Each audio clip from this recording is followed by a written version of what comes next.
খুব মেরেছে, খুব মেরেছে গো। কি হয়েছে বাবা?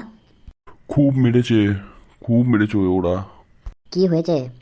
ছুটতে ছুটতে মেরেছে, দাঁড়িয়ে দাঁড়িয়ে মেরেছে, তুলে তুলে মেরেছে রে সবাই আমাকে। কারা মেরেছে? সবাই মেরেছে। কি হয়েছে সেটা তো বলো। আমি পাসপোর্ট সাইজের ছবি তুলে বাসতে করে ফিরছিলাম, আর হারামজাদা বাস ড্রাইভার এমনভাবে ব্রেক মেরেছে, আমার আগে একজন মহিলা ছিল, আমি তার গায়ের ওপর পড়েছি।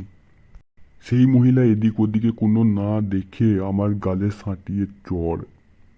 আর তখন আমার হাত থেকে পাসপোর্ট সাইজের ছবিগুলো পড়ে যায়। তারপরে আমি তাকে বলি যে আপনি একটু কাপড়টা তুলুন, আমি ছবি তুলবো। কাপড়টা তুলুন ছবি তুলবো একটা বললে তো মারবি। অনেকজন তো কিছু না বুঝেই মারতে লেগেছে, দেখছি ওরা মারছে আমিও মারবো। আমি ওদেরকে বললাম যে আমাকে মেরো না, আমি হর্নি ফিল করছি। আরও বেশি করে মারছে, ঠেরকি বলছে, দিয়ে তারপরে মারছে আবার। আচ্ছা ছেড়ে দাও, যা হয়ে গেছে, তুমি বসো এবার। ওদের মধ্যে একটা বাচ্চা ছেলে ছিল যে আবার আমার বিচিতে ঘুষি মেরে দিয়েছে। ওদের 10টা কিলের সমান ওই একটা ঘুষি। ঠিক আছে তুমি বসো, আমি তোমার জন্য জল নিয়ে আসছি। তুই যেন আবার তোর মাকে কিছু বলতে যাস না, না হলে ও আবার